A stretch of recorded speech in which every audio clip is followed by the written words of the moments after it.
ওখান থেকে পয়সা পায়, এখানে একটা ষড়যন্ত্র শুরু করে দেয়, আমাদের মাথা বিক্রি করে। আমরা যদি ওনারা বলে যে আমরা ইন্ডিয়াতে গেলে আমাদেরকে বাঙালি বলে, বাঙালি বলে আমাদেরকে করে ক্রিটিসাইজ করা হয়, তো বাংলাদেশের মানুষ বাঙালি। আমরা এখানকার, আমার বংশ, আমার হিন্দু, আমার খ্রিস্টান, আমার মুসলিমরা বাংলাদেশের সন্তান, বাংলাদেশে থাকবে, বাংলাদেশকে তারা ধারণ করে। আবার হৃদয় যখন বিশ্ববিদ্যালয় আমাদের যে অভ্যুত্থানে শহীদ হয়েছে হৃদয়চন্দ্র তরুয়া, মানে তরুয়া যিনি, সে তো আমার নতুন বাংলাদেশের জন্য শহীদ হয়ে গেছে। সে কোন স্পিড থেকে সে বাংলাদেশকে ধারণ করে দেখেছে, সে শহীদ হয়েছে।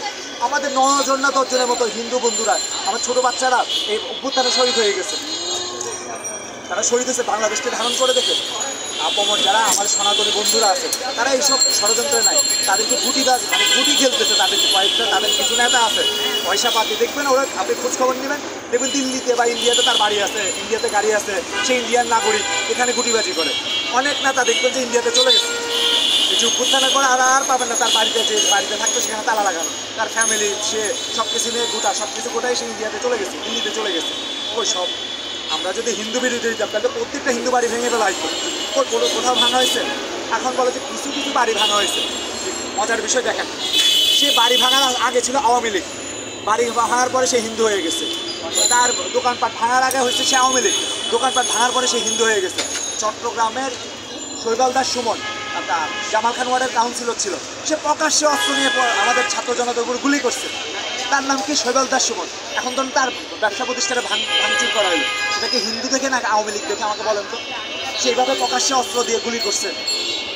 চট্টগ্রামের স্বেচ্ছাসেবক লীগের, চট্টগ্রাম মহানগর স্বেচ্ছাসেবক লীগের সভাপতি ছিল, সে একজন হিন্দু, তার নামটা আমার কোনো স্মরণে আসতেছে। আমি যদি তার গায়ে হাত তুলি, আমি তার গায়ে হাত তুলি না, তাকে আমি হিন্দু দেখে হাত তুলছি নাকি সে আওয়ামী লীগ করছে? কীভাবে আমাদের ভাইদের উপর নৃশংসভাবে গুলি করছে? ধরেন এখানে অধিক বাংলাদেশের উপর, বাংলাদেশকে একটা অস্থিতিশীল রাষ্ট্রে পরিণত করতে চায়। তারা বলে আমরা নাকি আমাদের বৌদ্ধ ভাই, খ্রিস্টান ভাই, হিন্দু ভাইদের সাথে, আমরা মুসলিম ভাইদের নাকি মারামারি কাটাকাটি। আমি উদাহরণ দিতে চাই, আমি একজন আহত, এই অভ্যুত্থানে একজন অংশগ্রহণকারী, আমি আহত হয়েছি। আমি যখন আহত হই, তারপরে আমার হিন্দু বন্ধুরা, আমার বৌদ্ধ বন্ধুরা আমার হসপিটালে বাসায় দেখতে যায়, আমাকে দেখে আসে। তাদের সাথে যদি আমার ক্ল্যাশ থাকতো তাহলে আমাকে কেন দেখতে আসে? এখন রাইট নাও, এখন পর্যন্ত আমি নিয়মিত খোঁজ খবর নয়, ফোন করে আমার কি টাকা পয়সা লাগবে কিনা সেটা পর্যন্ত, যারা আমার বন্ধুরা বলে যে তোমার কি উন্নত চিকিৎসা বিদেশে নিব কিনা, এভরিথিং ইজ আমার খবর নেই, আমার জন্য ফল পাঠায়, আমার জন্য আমাকে মানে কী বলে এটাকে, যত ধরনের ভালো আছে সে কাজগুলো আমার পাশে তারা করে। দিল্লি থেকে তারা নাকি বলে আমাদের সাথে এখানে ফাইট চলতেছে, মারামারি চলতেছে। ইসকন আমাদের ভাইকে নৃশংসভাবে চট্টগ্রামে মেরে ফেলছে। আমরা কারো একটা চুল ছিঁড়ছি, লক্ষাধিকের উপরে জানাদের মানুষ হয়েছে, কারো গায়ে একটা ফুলের টোকা দিছে, চাইলে তো আমরা ধ্বংসযজ্ঞ করে ফেলতে পারতাম। আমরা তো শান্ত, আমরা ভদ্র, আমরা আমাদের রাষ্ট্রের প্রতি আনুগত্যশীল, আমাদের রাষ্ট্র ব্যবস্থা করবে। আর ইন্ডিয়া থেকে বলম বিক্রেতা, মানে মাথার মধ্যে তো বুদ্ধি নাই, গোবর, কি শুভেন্দু আর কি আছে না ভদ্রলোক, মাথার মধ্যে গোবর নিয়ে চলাফেরা করেন। এইটা আমার আশাটা ওই জন্য বললাম তো, মলম বিক্রেতা, লাফায়া এদেরকে সাংবাদিক, তারা কে সাংবাদিকের সার্টিফিকেট দিচ্ছে আল্লাহ ভালো জানে। মলম বিক্রেতা, পশ্চিমবঙ্গের বিজেপির নেতা শুভেন্দু, মানে এরা না, মানে বাংলাদেশকে একটা মনে হয় বিশ্বের কাছে অস্থিতিশীল। আরে বেটা, তোর খবর তুই নেই, তোর যেভাবে তুই একটা সাম্প্রদায়িক রাষ্ট্র, যেভাবে মানুষের কোপায় মেরে ফেলোস, শিখদেরকে মারস, খ্রিস্টানদেরকে মারস, মুসলিমদেরকে মারস। এখানে আসাম ত্রিপুরার মধ্যে খালি শিখদের গায়ে হাত তুলে, খ্রিস্টানদের গির্জা ভেঙে ফেলছে, শত শত গির্জা ভেঙে ফেলছে, মুসলিমদের মসজিদ, মুসলিমদের মিশন। তাদের সাথে ভাই ভালো, কাদের সাথে? ইন্ডিয়ার সাথে সম্পর্ক ভালো নয়, আফগানিস্তানের সাথে, পাকিস্তানের সাথে, তারপরে হচ্ছে নেপালের সাথে, ভুটানের সাথে, শ্রীলঙ্কার সাথে, চীনের সাথে। তার সম্পর্ক কার সাথে ভালো আছে? কারোর সাথে তার সম্পর্ক ভালো না, সবার সাথে তার একটা ক্লাশ, তার সাথে একটা কনফ্লিক্ট। বাংলাদেশের সাথেও তার সম্পর্ক ভালো নয়।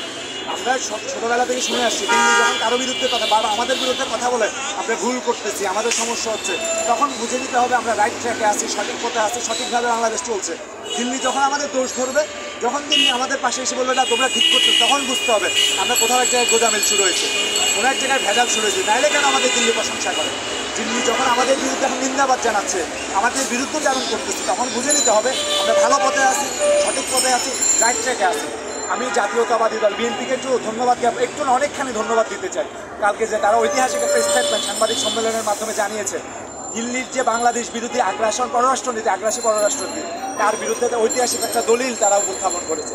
আমাদের যারা জাতীয় নেতা ছিলেন তাদেরকে সবাইকে নৃশংসভাবে এই দিল্লি, ভারত আমাদের নেতাগুলোকে মেরে ফেলছে।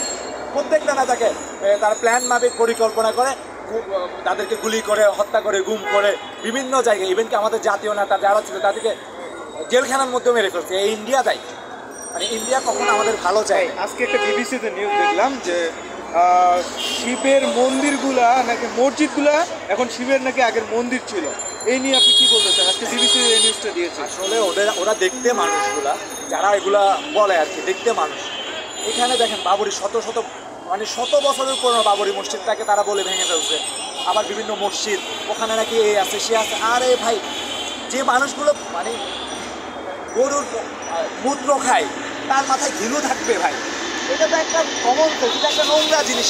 তার মাথায় এরা তো বলবেই এগুলা, মানে তাদের কথাবার্তা তো এমন ধরনের হবে। তারা তো অন্যদেরকে শ্রদ্ধা করতে জানে না, ভালোবাসতে জানে না, উপায়ে মানুষ মারি ফেলে, মানুষের ধর্মীয় উপাসনালয় ভেঙে ফেলে। তারা এই যে ভারতের যে মানুষগুলো, এরা তো পৃথিবী থেকে অন্য জগতের মানুষ। মানে আমি সব মানুষকে বলতেছি না, ভারতের আমাদের বন্ধুরা আছে, আমরা ভারতের বিরোধী না, ভারতের আগ্রাসী যে এই যে মানে RSS, BJP এরা যারা আছে এদের বিরুদ্ধে আমরা কথা বলতে চাই। নেপালে কিন্তু অধিকাংশ হিন্দু রয়েছে, কিন্তু নেপালের সাথে ভারতের বিরোধিতা কেন? এটা নিয়ে একটু। নেপালের সাথে ভারতের বিরোধিতা, শ্রীলঙ্কার সাথে ভারতের বিরোধিতা। নেপালে হিন্দু আছে, নেপালের সাথে আমাদের কোনো ক্ল্যাশ আছে। ভুটানে হিন্দু আছে, ভুটানের সাথে আমাদের কোনো ক্ল্যাশ আছে। শ্রীলঙ্কাতে হিন্দু আছে, আমাদের বাংলাদেশের শ্রীলঙ্কার সাথে কোনো ক্ল্যাশ আছে। ওদের সাথে সবার সাথে ক্ল্যাশ। আমাদের যদি এত হিন্দু বিরোধী হইতাম তাহলে আমরা নেপালের সাথে বিরোধিতা করতাম, ভুটানের সাথে বিরোধিতা করতাম, শ্রীলঙ্কার সাথে। আমাদের বিরোধিতা হচ্ছে সেটা কোনো ধর্মের কারণে না, আগ্রাসী নীতির কারণে। ওরা একটা চাপায়ে দিতে চায়, তারা আমাদেরকে সেবাদাস বানাইতে চায়। আমরা তো তাদের সেবাদাস না, আমরা একটা সার্বভৌম রাষ্ট্র, আমরা বাংলাদেশ সমমহিমা, আমরা নিজেরা একটা স্বাধীন রাষ্ট্র অর্জন করেছি। আমরা আমাদের মতো চলবো, আমাদের দেশটাকে আমরা চালাবো। ওরা চাইতেছে আমরা যে ওদের কাছে নতজানু হয়, ওদের কাছে নম করি। এখন যখন পাচ্ছে না, গত 15 বছর বা 17 বছর ধরে তারা পাচ্ছিল। আওয়ামী ফ্যাসিস্ট তাদের দোসর ছিল, তারা তো বলে যে আমাদের মুখ্যমন্ত্রী ছিল। আওয়ামী ফ্যাসিস্ট যতক্ষণ ছিল তাদের ভালো লাগছে, যখন আমরা এই খুনি হাসিনাকে যখন বাংলাদেশ থেকে বিতাড়িত করছি, তাদের তো গাত্রদাহ শুরু হয়েছে, অন্তর্জ্বালা শুরু হয়েছে। যখন অন্তর্জ্বালা, এই জন্য বাংলাদেশ নিয়ে ষড়যন্ত্র তাদের। এখন আমাদের ভিতরে কি সাম্প্রদায়িকতার টামঘাট খেলা শুরু করছে। তাদের এজেন্ট পয়সা দিয়ে শত শত কোটি টাকা এখানে ইনভেস্ট করছে। এই নিয়ে সনাতনীদের, বাংলাদেশের সনাতনীদের নিয়ে কি বলতে যাচ্ছেন শেষ কথায়? হ্যাঁ, আমাদের সনাতনী ভাইয়ের আমার ভাই, আমি তো বলছি আমার বাবা একটা হিন্দু ফ্যামিলিতে নিয়মিত খাওয়া দাওয়া করতো পড়াশোনা থাকাকালে। আমার অনেকগুলো হিন্দু বন্ধু আছে, বৌদ্ধ বন্ধু আছে, তাদের সাথে কোনো ক্ল্যাশ নেই। এখানে প্রত্যেক একটা নির্দিষ্ট গোষ্ঠীকে, নির্দিষ্ট জায়গাকে এখন তো, আর এখন বর্তমানে আওয়ামী লীগ তো ওরা তো ষড়যন্ত্রের মধ্যে লিপ্ত। কখনো দেখছেন আমার মানে বলতে গেলে 100-এর উপরে বন্ধু আছে, 100-এর উপরে মুরব্বীরা আছে যারা অন্য ধর্মাবলম্বী, আমার সাথে ভালো সম্পর্ক, আমাকে ভালো দেখতে পারে। ওই তাদের সাথে তো এখন পর্যন্ত আমাকে ফোন দিয়ে বলে এমদাদ ভাই বা এমদাদ, এখানে যে এগুলো একটা ষড়যন্ত্র।